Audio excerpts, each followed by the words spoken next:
इसके पहले कि मैं आपसे दो शब्द निवेदन करूं, मैं एक सुखद समाचार आप लोगों को देना चाहता हूं। ये जो ज्वाइनिंग है उसके अलावा, और वो ये है कि आज डेरेक ओबेरॉय जी का जन्मदिन है और उनका 60वां जन्मदिन है, जो बहुत ही विशेष है। तो इसलिए आप सब लोगों की ओर से हम उनको आज के दिन की शुभकामनाएं और बधाई देने का काम करता हूं।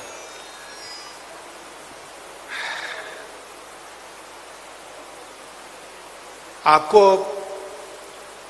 ये जो आज की घटना है उसके बारे में शायद आश्चर्य हो रहा होगा कि क्यों इस उम्र में, जब एक तरह से मैंने दलगत राजनीति से, पार्टी पॉलिटिक्स से अपने को अलग कर लिया था, तो फिर मैं पार्टी में शामिल होकर क्यों एक्टिव हो रहा हूं। तो मैं आपसे कहना चाहूंगा कि देश जो है वो एक बहुत अद्भुत परिस्थिति से आज के दिन गुजर रहा है। बहुत अद्भुत परिस्थिति इसलिए है कि अभी तक जिन वैल्यूज को, जिन मूल्यों को हम बहुत महत्व देते थे और ये सोच के चलते थे कि इस पर सब कोई अमल करेगा ही हमारे प्रजातंत्र में, आज वो मूल्य खतरे में है और उनका अनुपालन नहीं हो रहा है। हम सब परिचित हैं इस बात से कि प्रजातंत्र की ताकत प्रजातंत्र की संस्थाएं होती हैं। The strength of democracy lies in the strength of the institutions of democracy. आज लगभग हर इंस्टीट्यूशन, जो संस्था है प्रजातंत्र की, वो कमजोर हो गई है और मैं बहुत अफसोस के साथ इस बात को कह रहा हूं कि उसमें देश की जो न्यायपालिका है, जुडिशरी है, वो भी शामिल होती है। इसलिए सरकार के मनमानेपन के ऊपर अंकुश लगाने वाला कोई बचा ही नहीं। तो हमारे देश के लिए ये सबसे बड़ा खतरा पैदा हो गया है। प्रजातंत्र का मतलब ये नहीं होता है कि सिर्फ आप हर 5 साल पर चुनाव करा दें, लोगों को वोट देने का अवसर दें। प्रजातंत्र का मतलब होता है कि जो सरकार बनती है, जो प्रतिनिधि चुने जाते हैं, वो 24/7 के बेसिस पर जनता के प्रति अपने कर्तव्य का पालन करते रहे। तो आज आप देख रहे हैं कि हमारे देश में क्या हो रहा है और ऐसा लगता है जैसे कि किसी को कोई चिंता नहीं है। आज इस देश का किसान उद्वेलित है। जो किसान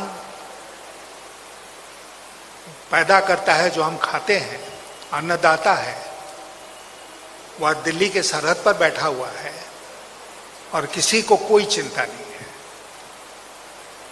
मजदूर पलायन करके रोजी रोटी की तलाश में गए, फिर किस परिस्थिति में पैदल वापस होने के लिए मजबूर हुए, वो दृश्य हम सब लोगों ने देखा है। आज वो भी त्रस्त है।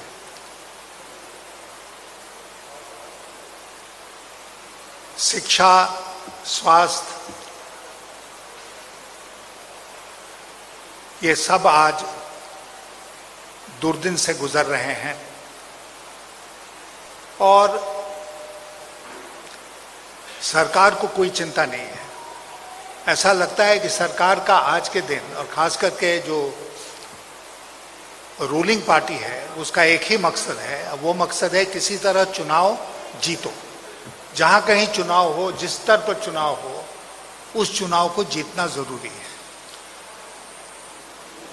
आपके मन में ये प्रश्न आ रहा होगा कि मैं तो अटल जी की सरकार में मंत्री था तो मैंने उस पार्टी को क्यों छोड़ा।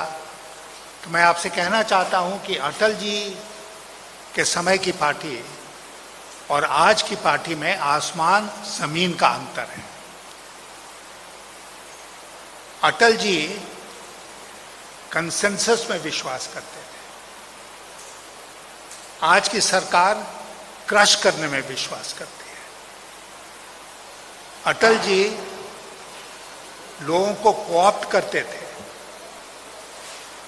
आज की सरकार लोगों को कॉन्कर करना चाहती है, उनके ऊपर जीत हासिल करना चाहती है। आप अटल जी के समय का देखें, जो नेशनल कोएलिशन उन्होंने बनाया था, तो जम्मू और कश्मीर में नेशनल कॉन्फ्रेंस फारूक अब्दुल्ला, पंजाब में अकाली दल,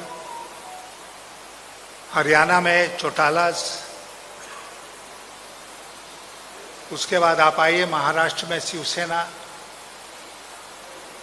कर्नाटक में जनता दल एस, तमिलनाडु में कभी अन्ना डीएमके या डीएमके, आंध्र प्रदेश में टीडीपी, उड़ीसा में बीजू जनता दल, बंगाल में ममता जी, असम में असम गण परिषद, बिहार में नीतीश कुमार की पार्टी। उन्होंने एक नेशनल कोएलिशन सच माने में बनाया और ये कभी उनकी इच्छा नहीं रही कि इनको दबा दो, इनको बर्बाद कर दो और वो जो स्पेस खाली होता है उसको स्वयं के लिए ले लो। आज की जो भारतीय जनता पार्टी है उसके साथ कौन है खड़ा? अकाली दल छोड़ चुका, शिवसेना छोड़ चुकी, बाकी जितने नाम हमने लिए कोई भी आज साथ नहीं है, हाँ अकाली छोड़ गए, जो सबसे पुराने सहयोगी थे, बीजेडी चली गई। तो एक नीतीश कुमार जेडीयू को छोड़कर बिहार में, उनके साथ कोई महत्वपूर्ण पार्टी आज के दिन नहीं है। और इसलिए नहीं है क्योंकि उनके साथ वो रहने के काबिल ही नहीं है। इसलिए एक बहुत गंभीर लड़ाई आज जो देश में चल रही है, वो गंभीर लड़ाई केवल चुनाव की लड़ाई नहीं है, केवल राजनीति की लड़ाई नहीं है, वो देश की अस्मिता की रक्षा, देश में जो प्रजातंत्र है उसकी रक्षा की लड़ाई में बदल चुकी है। और मुझे लगता है कि जो लोग भी इसमें विश्वास रखते हैं कि देश में प्रजातंत्र कायम रहना चाहिए, उनको इकट्ठे आने की जरूरत है। ममता जी और हमने साथ मिलकर अटल बिहारी वाजपेयी की सरकार में काम किया था। ममता जी शुरू से ही एक फाइटर रही हैं।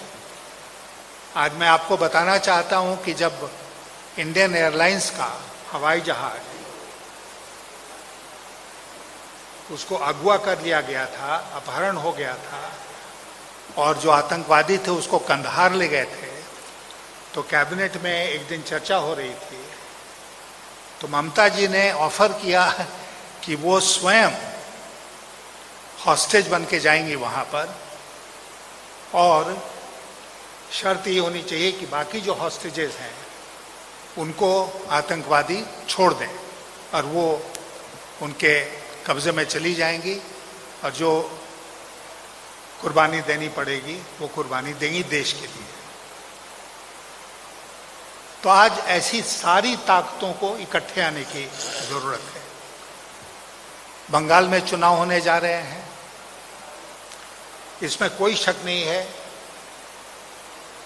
कि तृणमूल कांग्रेस बहुत थंपिंग मेजॉरिटी के साथ सत्ता में वापस आएगी। लेकिन मुझे लगता है कि हम सबका कर्तव्य बनता है कि उस थंपिंग मेजॉरिटी को और थंपिंग बनाए और बंगाल से एक संदेश जाए पूरे देश में कि देश अब इसको बर्दाश्त नहीं करेगा। जो कुछ मोदी और शाह दिल्ली से चला रहे हैं उसको देश अब बर्दाश्त नहीं करेगा। और उसका पहला टेस्ट यहाँ पर है। आप जानते हैं गोपाल कृष्ण गोखले कह के गए थे कि what Bengal thinks today India thinks tomorrow. तो मुझे कोई शक नहीं है कि बंगाल के भविष्य के लिए ये चुनाव तो बहुत महत्वपूर्ण ही है, देश के भविष्य के लिए भी ये चुनाव अत्यंत महत्वपूर्ण है। और 2024 का जो परिवर्तन का रास्ता है दिल्ली में, वो आज बंगाल से होके गुजरेगा। तो इसलिए मैंने ये सोचा कि आज का ये वक्त जो है वो बहुत ही विशेष है, और आज मुझे जो भी छोटी मोटी ताकत मेरे पास है उसको हमको जोड़ना चाहिए तृणमूल कांग्रेस के साथ और मिल के काम करना चाहिए। और इसलिए बहुत सोचने के बाद मैं इस निष्कर्ष पर पहुंचा कि दूर से नहीं बल्कि पास से, अलग रहकर नहीं बल्कि शामिल होकर मुझे तृणमूल कांग्रेस को और मजबूत करना चाहिए, बंगाल में, इस चुनाव में, पूरे देश में, ताकि दिल्ली में 2024 का परिवर्तन संभव हो सके। तो ये मैं अपनी तरफ से आपसे कहना चाहता था। मैं आभारी हूँ अपने सारे वरिष्ठ साथियों का, और विशेषकर ममता जी से, क्योंकि उनसे हमारी सुबह मुलाकात हुई, बहुत लंबी मुलाकात हुई, लगभग 45 मिनट हम लोग रहे साथ और कई मुद्दों पर चर्चा हुई। उसी से थोड़ी देर हो गई यहाँ आने में। तो मैं अपने सारे साथियों का, विशेषकर ममता जी के प्रति आभारी हूँ कि उन्होंने मुझे ये मौका आज के दिन दिया है। बहुत धन्यवाद।